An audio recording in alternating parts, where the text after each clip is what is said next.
성도 여러분 안녕하세요. 2월 15일 수요일 아침입니다. 오늘의 말씀 함께 들으시는 모든 교우들을 주님의 이름으로 환영하고요. 우리 다 같이 찬송가 449장 부르신 후에 말씀 나누도록 하겠습니다.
오늘 우리에게 주시는 말씀은 사무엘상 13장 13절부터 18절까지의 말씀입니다.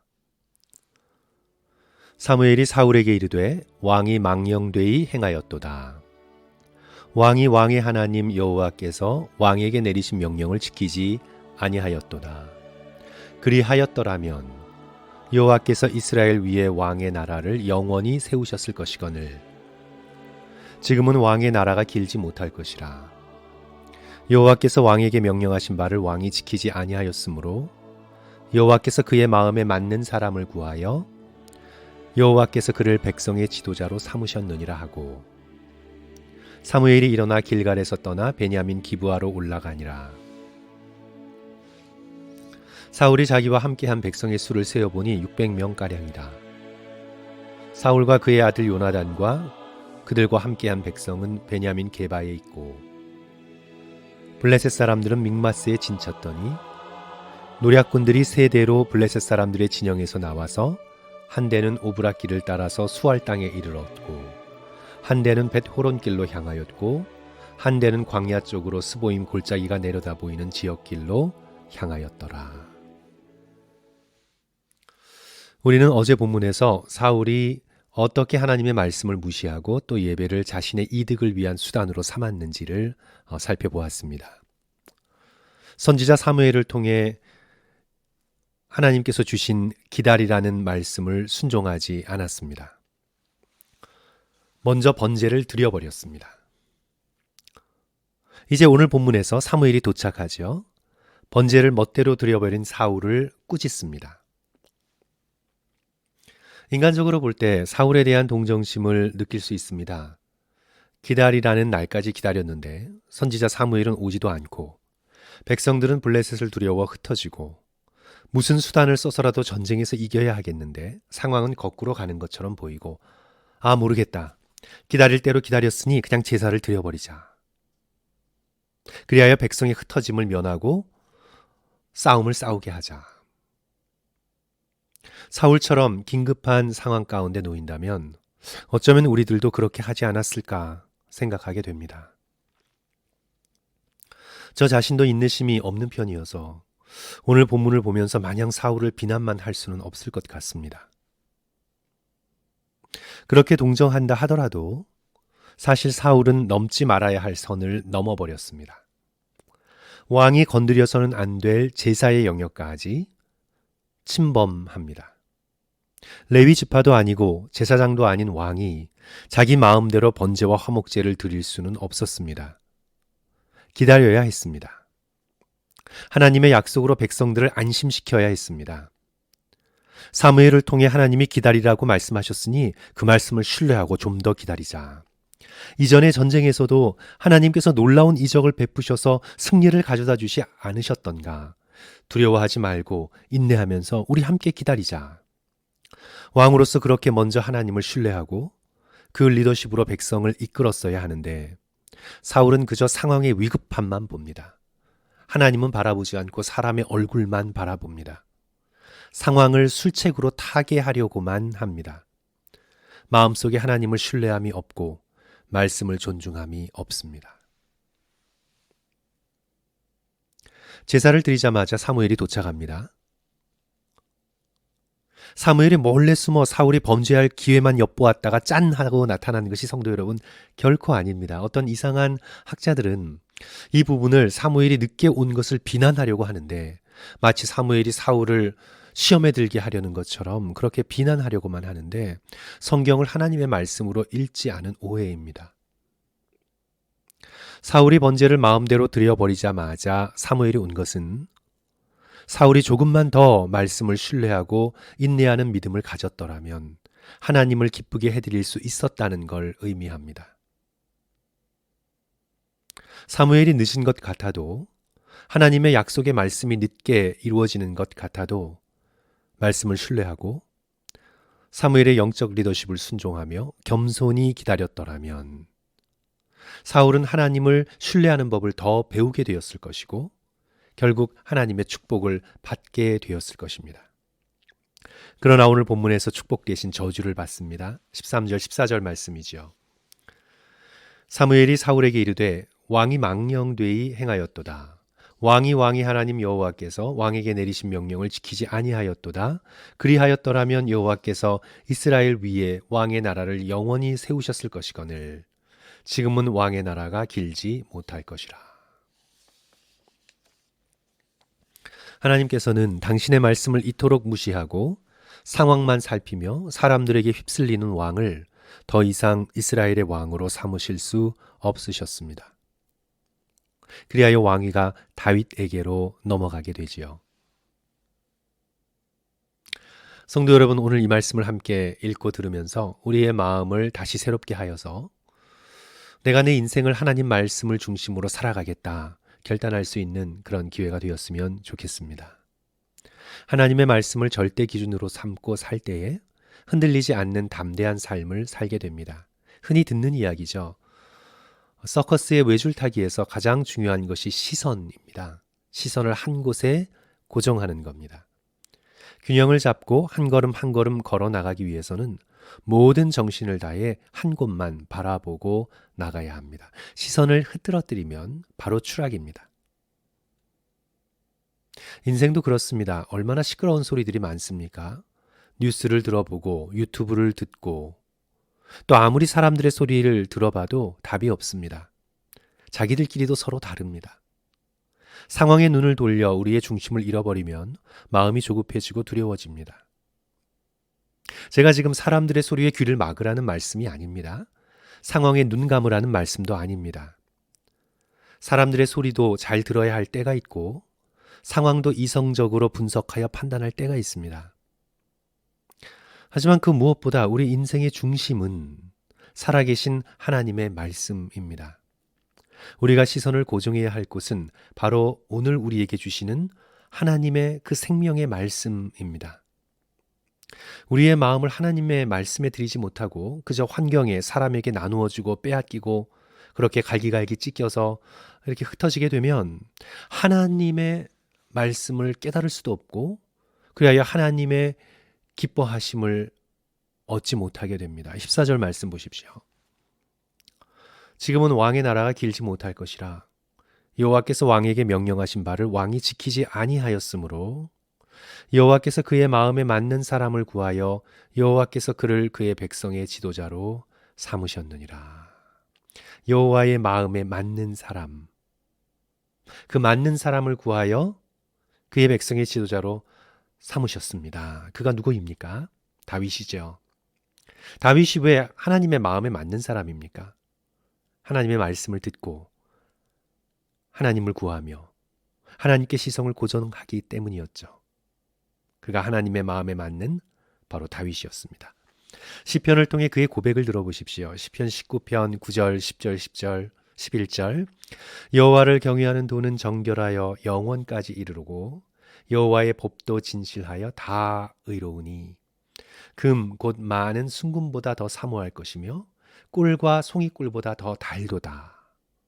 다윗에게 하나님의 말씀은 순금보다 더 사모할 것이었고 꿀보다 훨씬 더 달콤했습니다. 11절 또 주의 종이 이것으로 경고를 받아 이것을 지킴으로 상이 크니이다. 하나님의 말씀을 지키는 것이 가장 큰 상급으로 되돌아온다는 것을 다윗은 믿었습니다. 여호와의 말씀이 얼마나 영광스럽고 복된지 그 말씀이 얼마나 달고 기쁨이 되는지 고백합니다.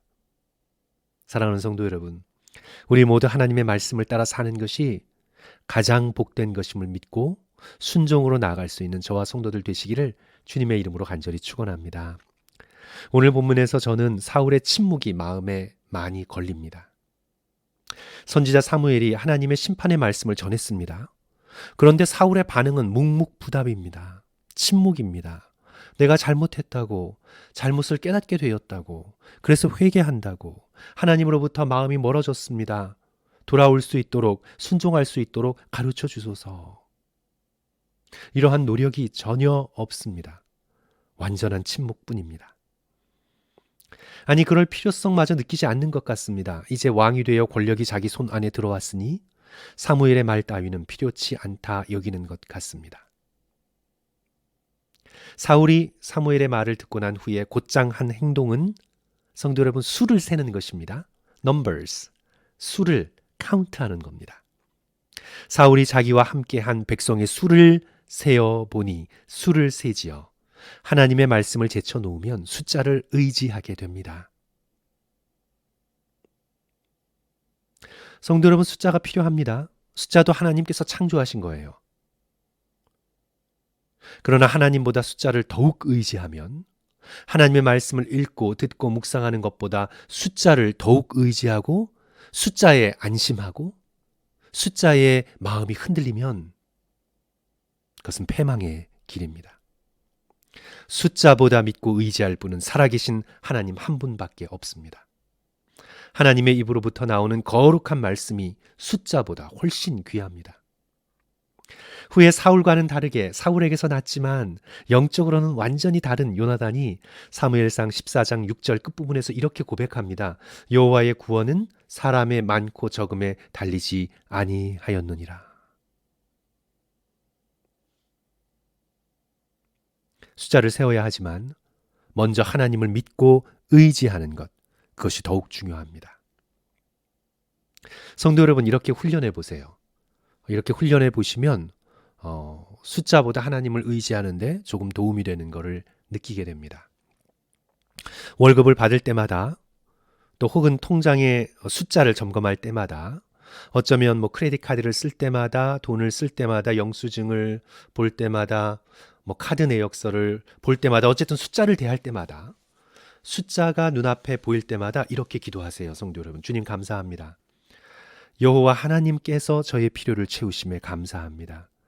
숫자가 아니라 하나님의 신실하심에 의지하여 살아갈 수 있도록 도와주소서. 우리는 숫자 앞에서 반드시 하나님을 기억해야 합니다. 그래야만 우리는 인생을 하나님과 동행하며 살아갈 수 있습니다.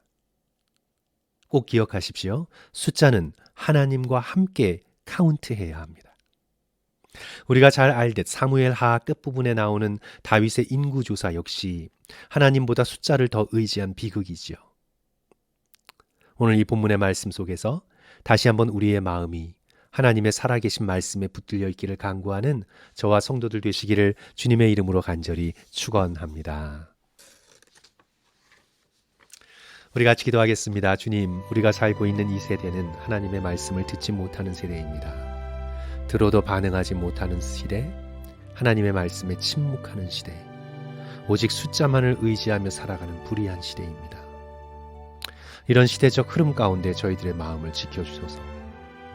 하나님의 말씀, 우리의 목자 되신 예수 그리스도의 음성에 기쁘게 반응하고 응답하는 우리 모두 되어지도록 역사하여 주시옵소서. 예수님의 이름으로 기도합니다. 아멘. 성도 여러분, 오늘도 끝까지 들어주셔서 감사드리고요. 오늘 하루 예수님과 동행하며 기쁘고 당당하게 살아가시기를 주님의 이름으로 축원합니다. 감사합니다.